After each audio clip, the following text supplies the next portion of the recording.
بسم الله الرحمن الرحيم إن الذين كفروا وماتوا وهم كفار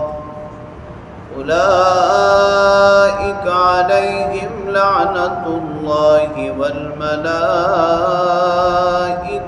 والناس أجمعين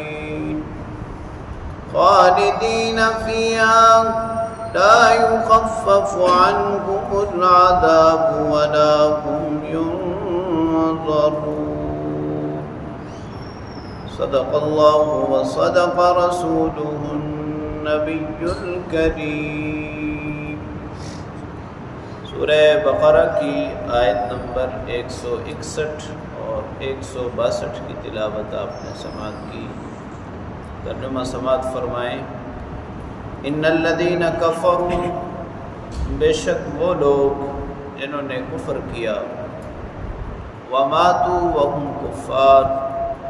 اور کفر کی حالت میں ہی مر گئے، اولئک علیہم لعنت اللہ، ان پر اللہ کی لعنت ہے، والملائکہ،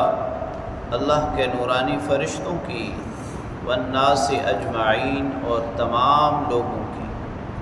خالدین فیہا، اور وہ ہمیشہ اسی لعنت میں رہیں گے، لا یخفف عنہم العذاب، نہ تو ان سے عذاب کم کیا جائے گا، ولا هم ينظرون، اور نہ ہی انہیں مہلت دی جائے گی۔ گزشتہ آیات میں اہل کفر کے ایک خاص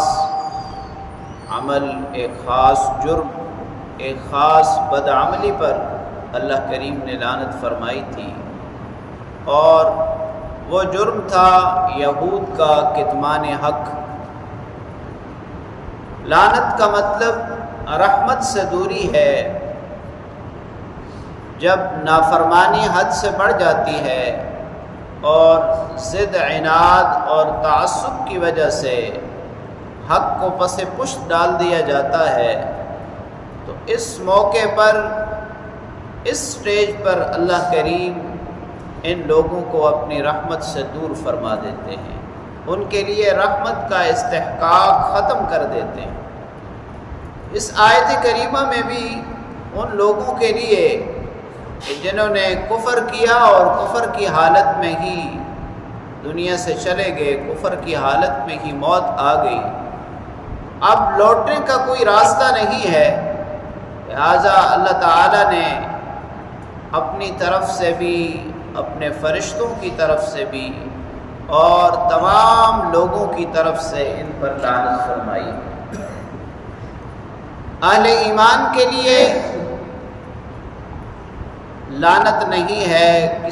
کسی بھی مومن کی طرف لعنت کی نسبت کرنا نامناسب ہے، حتیٰ کہ گناہگار کی طرف بھی، کسی متعین گناہگار کی طرف بھی لعنت کی نسبت نہیں کی جا سکتی۔ ہاں، عمومی طور پر یہ کہا جا سکتا ہے کہ چور پر لعنت ہے، زانی پر لعنت ہے، شرابی پر لعنت ہے۔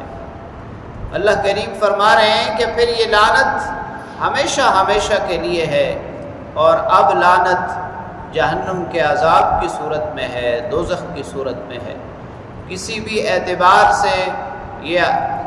عذاب نہ تو کم کیا جائے گا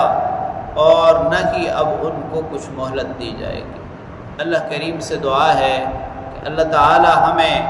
ایمان پر استقامت نصیب فرمائے اور ہمیشہ اپنی رحمتوں کے سائے میں رکھے۔